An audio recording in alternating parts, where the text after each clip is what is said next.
Hi friends, எல்லோரும் எப்படி இருக்கீங்க? இந்த பிரபஞ்சம் நம்ம என்ன நினைக்கிறோமோ அதை தான் நமக்கு கொடுக்கும்.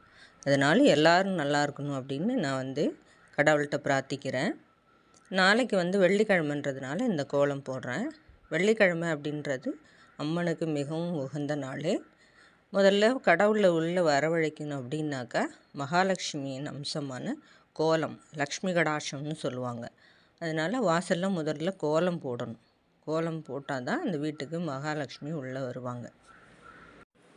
கோலம் போடுறது லேடிஸுக்கு ரொம்ப நல்லது. ஏன்னா அறிவியல் ரீதியாகவும் சரி, ஆன்மீக ரீதியாகவும் சரி, அது ஒரு ஃபிசிக்கல் எக்ஸசைஸ் அப்படின்னு கூட வச்சுக்கலாம். கீழே குனிஞ்சு நிமிந்து அது மாதிரி போடும்போது பெண்களுக்கு காலையில் தூங்கி எழுந்ததும் ஒரு எக்ஸசைஸ், சின்ன எக்ஸசைஸாக இருக்கும். அது அறிவியல் ரீதியாக பார்த்திங்கனாக்கா கீழே குனிஞ்சி நிமிந்து அந்த மாதிரி செய்யும்போது உடல் பிரிஸ்காக ஆகிடும்.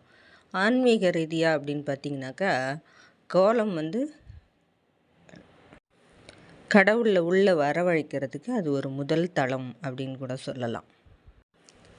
எனக்கு சின்ன வயசாக இருக்கும்போதே ஒரு கடவுள் மேலே ஒரு அதீதமான நம்பிக்கை வந்தது. எதனால் அப்படின்னா, ஒரு 7வது 8வது படிக்கும்போது பார்த்திங்கன்னா ஒரு சின்ன கம்மல் ஒன்று தொலைஞ்சிருச்சு. எங்கள் அம்மா திட்டுவாங்க அப்படின்னு ரொம்ப பயந்துக்கிட்டே இருந்தேன். நல்ல மழை பெஞ்சிருச்சு, ஒன்றுமே பண்ண முடியல. அடுத்த நாள் என்ன பண்ணேன், அடுத்த நாள் லீவ் ஆகிடுச்சு. அப்போ ஸ்கூலுக்கு போய் அதை தேடும்போது கிளாஸ் ரூமில் ஒரு ஓரத்தில் கிடந்தது. அதிலேருந்து எனக்கு விநாயகர் அப்படின்னாலே ரொம்ப இஷ்டமாக போயிடுச்சு. ஏன்னா நான் அவர்கிட்ட தான் வேண்டிட்டேன் என்னோடய கம்மல் கிடச்சிடணும் அப்படின்னு சொல்லிட்டு.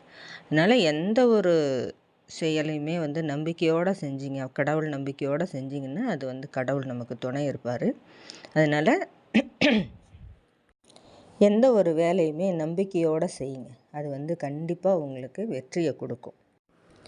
கடந்த வீடியோக்களில் பெண்கள் தங்களுடைய உடம்பை பாதுகாத்துக்கிறதுக்கு என்னெல்லாம் செய்யணும் அப்படின்னு சொல்லிட்டு இருந்தோம்.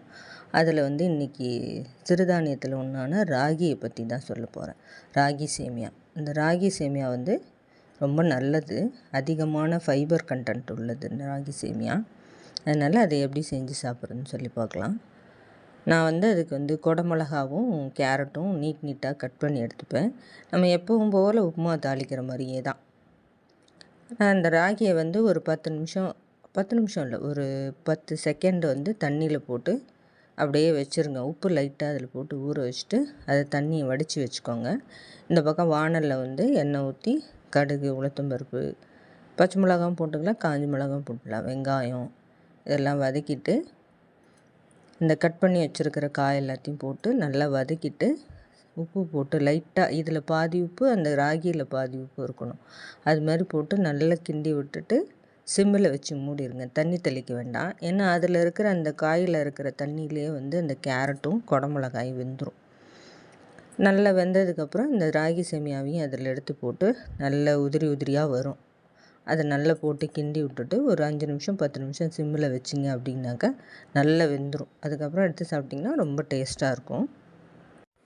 அதுக்கு சைடிஷ்ஷாக தேங்காய் சட்னி வச்சுக்கலாம். தேங்காய் சட்னி கொஞ்சமாக தேங்காய், சின்ன வெங்காயம் 4 சின்ன வெங்காயம் வச்சுக்கோங்க, 2 பச்சை மிளகா, இஞ்சி இதெல்லாம் வச்சு அரைச்சிட்டு பொட்டுக்கடலை கொஞ்சம் போட்டு அரைச்சிங்க அப்படின்னா ரொம்ப டேஸ்ட்டாக இருக்கும். தேங்காய் சட்னி கொஞ்சம் கெட்டியாக இருக்கணும், அப்போ தான் நல்லாயிருக்கும்.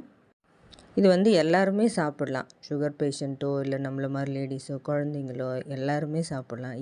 ஈஸியாக டைஜஸ்ட் ஆகிடும். இந்த கோலம் உங்களுக்கு பிடிச்சிருந்ததுன்னா சப்ஸ்கிரைப் பண்ணுங்கள், லைக் பண்ணுங்கள், ஷேர் பண்ணுங்கள். தேங்க்ஸ் ஃபார் வாட்சிங்.